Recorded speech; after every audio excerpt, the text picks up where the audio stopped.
avait dit que la consolation, il est l'espérance et la grâce de Dieu, il est vivant, il est la voix de Dieu, la parole de Dieu, est sur la terre, Jésus qui est le roi de l'univers, qui nous donne la grâce et la vie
célébrer, nous voulons t'adorer, nous voulons te chanter, te rendre toute la gloire.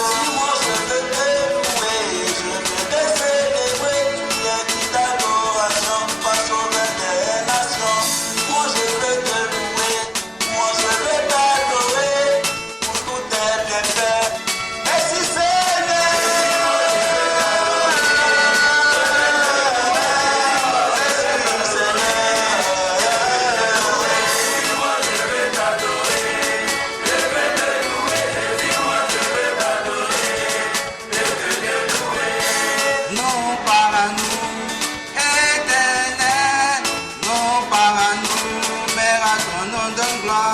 À cause de ton œuvre, de ta fidélité, à cause de ta grâce et de ton amour, tes œuvres sont grandes et admirables. Seigneur Jésus, Dieu tout-puissant, tes voies sont justes et véritables. Roi des nations, qui ne craindrait ton nom.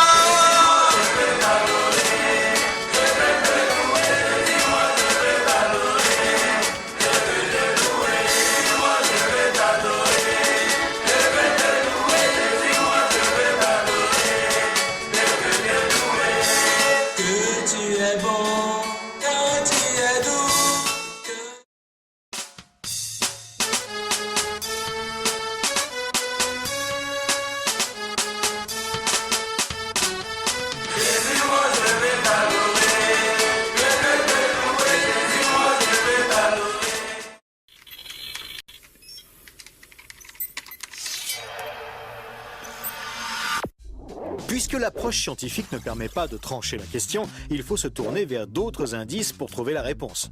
Le premier signe est en rapport avec la Bible. Pour beaucoup de gens, ce best-seller mondial numéro 1 est juste un livre religieux parmi d'autres. Pourtant, ceux qui prennent la peine de le lire se rendent assez vite compte d'une caractéristique surprenante. Son unité, sa cohérence.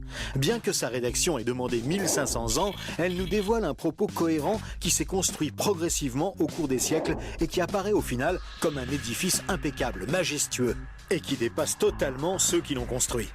Des premières pages aux derniers mots, elle est centrée autour d'un même sujet, la connaissance de Dieu, le Messie et le plan du salut divin pour l'humanité. Pour celui qui ne connaît rien à la Bible, cette affirmation peut paraître un peu fumeuse. Pour lui, c'est juste des mots, des concepts abstraits, de la spiritualité, sans rapport avec le monde réel. Mais pour celui qui la lit et cherche un peu, l'évidence devient de plus en plus écrasante que quelqu'un, derrière ce livre, au travers de centaines d'épisodes, de miracles, de prophéties et d'événements surnaturels, quelqu'un a construit un message qui nous est adressé. Par exemple, Moïse expose clairement la base de la relation avec Dieu et annonce la venue du Messie. 5 siècles plus tard, David, parmi d'autres, prophétise les détails de la crucifixion tout en engendrant les ancêtres de Jésus. 300 ans plus tard, c'est l'œuvre monumentale d'Ésaïe qui complète de façon saisissante le portrait du Messie, annonce son sacrifice, sa résurrection et la future restauration mondiale. Et c'est comme cela tout au long des 66 livres de la Bible, avec des centaines de détails et révélations surnaturelles.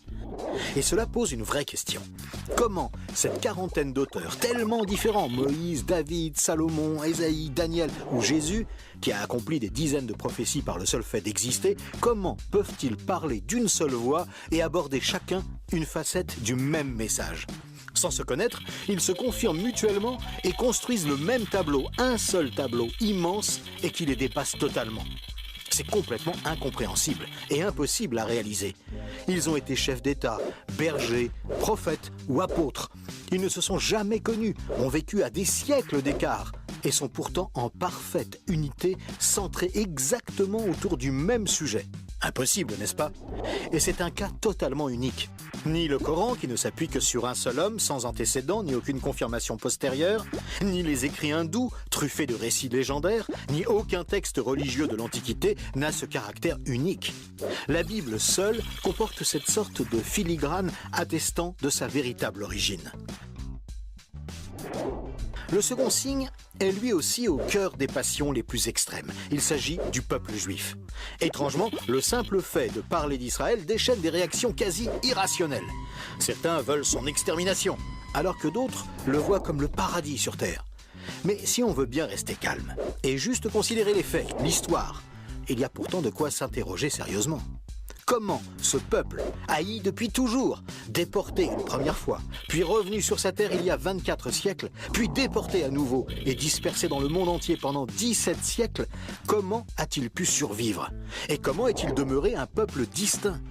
Aucun autre peuple n'a jamais connu une telle trajectoire, défiant toutes les lois historiques.